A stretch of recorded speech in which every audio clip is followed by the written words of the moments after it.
I'm a dude playing a dude disguised as another dude.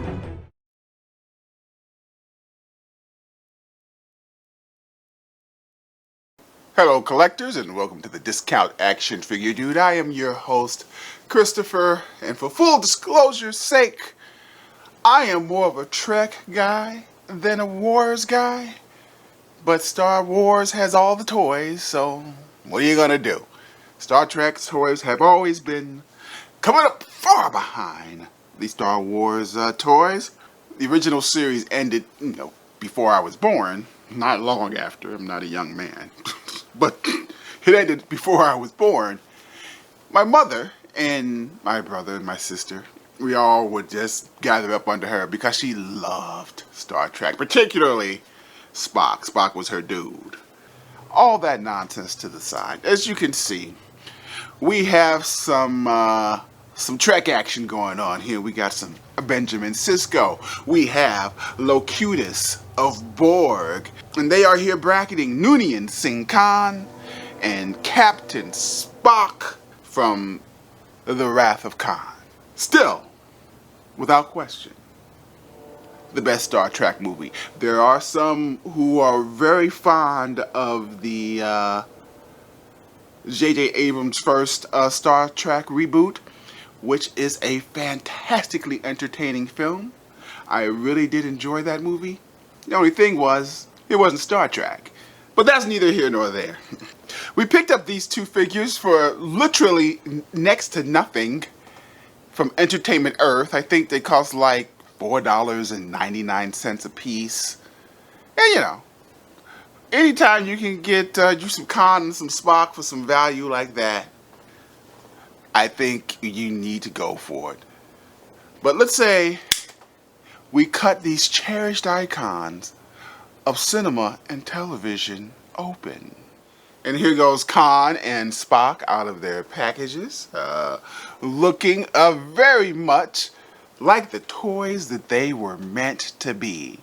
One of the good things about these particular Playmates lines of toys, even though I am not sure how many children are, associated or into the Wrath of Khan, but if they were, these are the toys that the kids back in 1982 would be playing with. This is like the back of the box for Spock. As you can see, it comes with a little bio and his accessories. And the other figure, I don't have James T. No, I don't have any James T. I have quite a few Trek Megos, but not a single. I don't think I have a single James T. Kirk. That's strange. Why would that be? I wonder. This gray piece of plastic is what Khan is going to use to set off the Genesis device. These are the eels that Khan stuck in the ears of the captain, one played by the late great Paul Warfield.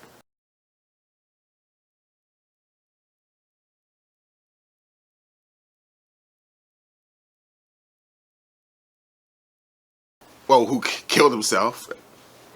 Chekhov survived. And of course, Spock has his radiation gloves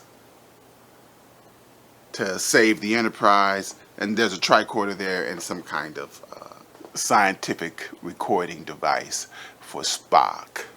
But let's say we take a closer look at Spock and Khan.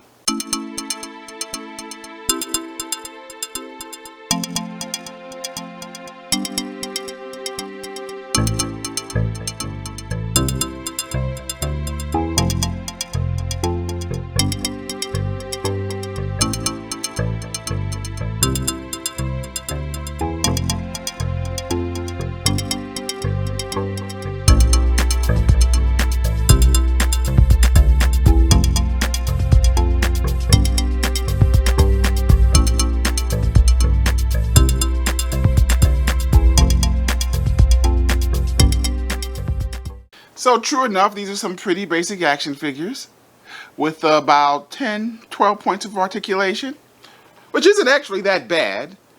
Except that, you know, my man Khan, his legs are a little wobbly. Blip, blip, blip, blip, blip. And yeah, okay, so he's not looking too much like Ricardo Montalban. But, man, that's a hard face to kind of recreate in what I'm guessing is a 1/16 scale. I don't think this is quite 1/18. But otherwise, his outfit is true to what he was wearing in the movie. There's some decent detail here, as you can see. He's not looking too bad. And then we bring Mr. Spock into the picture. And yeah, he is looking quite a bit like Leonard Nimoy. And I don't remember his clown gloves being so large, but he too has, like, I think about 12 points of articulation. He can move his head to the left and the right. He can bend his arms. He can move them all around and stuff like that. He can't twist his waist or anything, but he can kick his legs up and bend his knees and do things.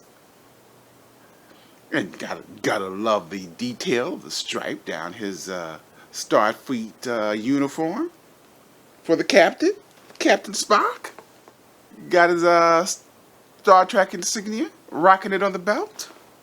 I once wrote a paper on why Noonien Singh Khan was a better villain than Darth Vader. And I think there were 10 points to it.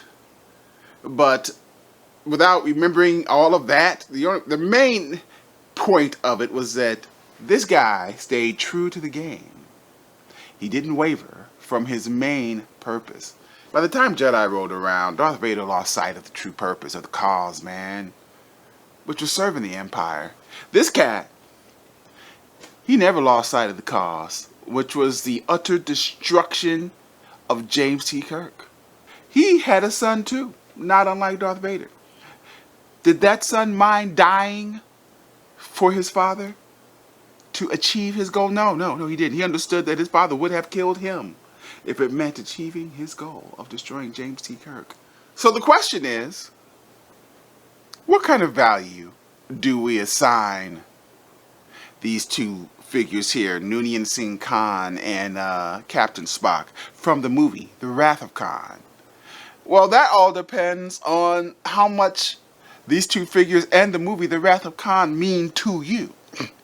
My last video, I did a comparison of two figures from the movie Secret Headquarters, starring Owen Wilson and Michael Pena, which was a totally original property and completely relatively nice, if not totally awesome action figures, which have the misfortune of not meaning much of anything to anybody. There's no factor that would draw you in to these rather awesome action figures that NECA made.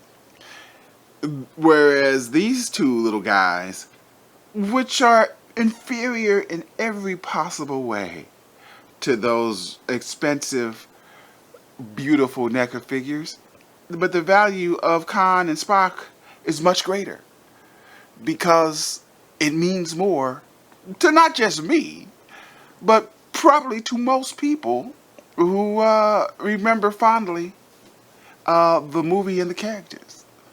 So even though these two tiny action figures are limited in what they can do, we would still have to say that having them on board is a pretty good value. Oh no, I'm a rocket man. Rocket man. Burning out his fuse out here, alone. I think it's gonna be a long, long time till touchdown bring me round again and